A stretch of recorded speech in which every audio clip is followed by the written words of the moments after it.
Hey YouTube do-it-yourselfers, welcome to Whip Tips. Today we're going to do episode, I believe 7 of Honda CRV 123 for all you Honda addicts out there.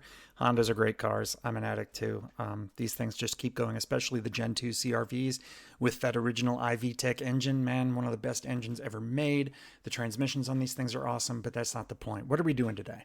Well, today I'm going to show you how to, if you've got a strut, if you've got stock front struts, or if you have front struts that have a spacer on them, but you want to switch over either of those to the Dobinsons lift kit. There's the picture I'm showing here is of a complete lift kit. I'm not even sure that's for the CRV, so that's not really what we're putting in. What we're putting in is this one. The front springs from Dobinsons that give you, because they're springs, it's kind of, it varies depending on the movement of your car. So it'll give you anywhere from 1.5 to 1 3/4 inch lift in the front. So let's go ahead and get started.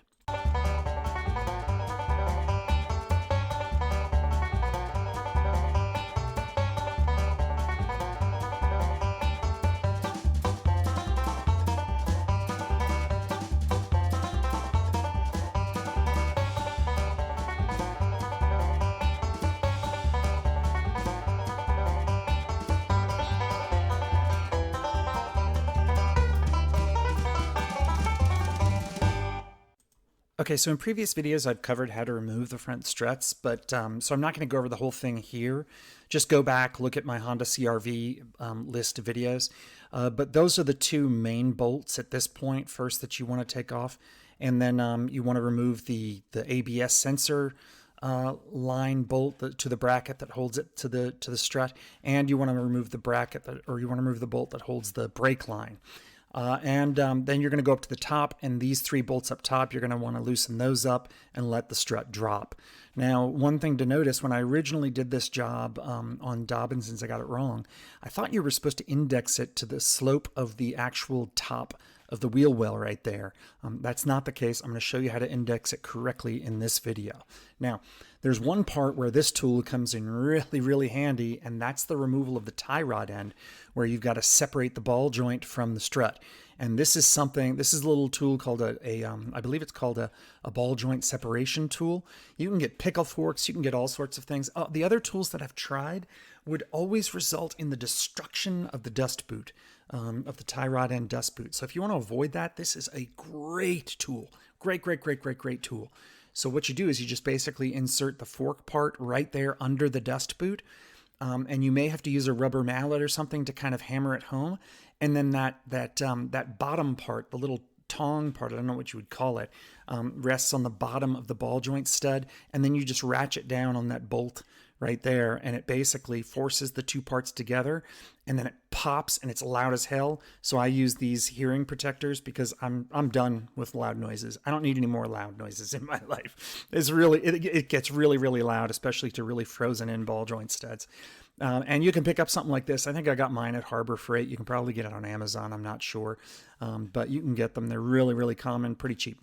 Okay, so once you've got everything separated, I do this with my knuckle and axle. I basically use bungee to hold it up and forward, because if you don't, it's really a nightmare to get it back in. It can separate the actual CV joint.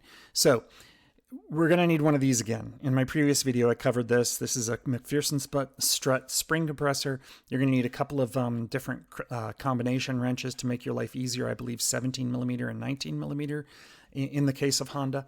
And you're going to have to basically compress the strut and then remove the bolt that holds the strut mount to the top and do all that again. And remember, look, maybe I'm going overboard with this, but when you're pressing that spring right there that I'm pointing to, you can see I've already got a Dobinson spring in there. Sorry, I'm like going in multiple different directions at once here. But when you compress that spring, it gets really dangerous. At least it feels dangerous to me. And I've seen videos where the spring compressors fail. And you just don't want to be on the receiving end of a McPherson strut spring compressor failure. You're going to put the compressor opposite. The 2 things go opposite each other, 180 degrees. And I think in the next section of the video, I go into actually what I do. And I may shorten this because nobody likes to see, somebody ratchet down a spring compressor for 50 minutes. So anyway, here it is. It's attached. and I've started to ratchet down. Now with the Dobinsons especially, it's very difficult. You see how I've only got it on 2 spring coils on that one side? That's because the geometry of this thing, it was impossible to get it on 3. Anywhere I put it, one side fit on 3, the other side would only fit on 2. So this made it especially scary because it didn't exactly compress uniformly on either side. But it did compress. I was able to get the Dobinson spring off. If you're starting from scratch and you're removing the stock spring, you're not going to have this problem. But you will when you're putting the Dobinson spring in. You're going to have to do it like I did here with 2 coils compressed on one side, 3 on the other. And look, I guarantee you it's just going to be trial and error. It may be frustrating at first, especially if you're new to this kind of stuff. Just be safe. Stay out of the way of that thing if it decides to pop and fail. So anyway, this is like any other spring compress and strut disassembly process. Once you've got the spring compressed, you'll probably be able to tell the spring can start moving in the strut itself, and you're going to remove that top nut. And you're going to have to use something like an adjustable wrench or an Allen key, depending on what the top of your strut looks like. To hold the kind of rod, the strut, whatever it's called, the piston from spinning. And in this case, you can look at the top of my strut mounts there, the upper spring seat. They're destroyed, so I've gotten new upper spring seats. But anyway, I've gone ahead at this point, and you can see I've removed the top nut already. If you want to look at it in more detail, look at my previous video. But I'm inspecting the cushion. See that little divot right there? That's where the top of the Dobinson spring will go. And see that piece of rubber sticking out to the side I just showed you? That little piece of rubber sticking out to the side is going to go in that notch right there. There's a notch in the top of your spring seat. And as long as you put that notch, put the rubber part that sticks out into that notch, and then put the top of the Dobinson spring end into that divot in the cushion, that's all you have to do to index this. Everything else will align fine and it'll be perfect. And thanks to Austin Hironaka at Heroes Hot Rods. He's the one I contacted, and he's the one that put me straight on this. The reason I'm doing this job again is I had originally indexed it completely wrong, and I was getting some pull to the right. So that and the fact that my tires, whoever did my alignment did not do it correctly and didn't adjust the camber correctly. My tires were pulling me to the right as well. But getting those things indexed and everything is the ticket here. You want the cushion with the rubber part that sticks out to go in that notch where my thumb just was, and you want the top of the spring to fit into the divot. See, I'm pointing to the top of the spring. You want it to fit into that kind of a divot in the rubber cushion that exists there already. And so anyway, that's pretty much what you need to do. And originally I had tried to do all this indexing, based on the Honda diagrams, and I just got it completely wrong. So it's not as hard as I originally made it out to be. So you're lucky there. And here's what it looks like when you've got it all put together. See how that rubber part goes in the notch. Sorry, I'm being repetitive here, but some people need this kind of detail. And then when I put this thing on here in a second, you're going to see I'm carefully lining up the top of the spring with the already indented spring mark in the cushion. And I'm putting it on, and that's all, like, I don't know why I'm taking so long to do this, but anyway, I'm assembling it here correctly. And then once you got it placed like that, you're just doing the reverse to put it back together. And you can watch my earlier video on how to do that. It's not that hard. You put things together in the reverse order you took them off.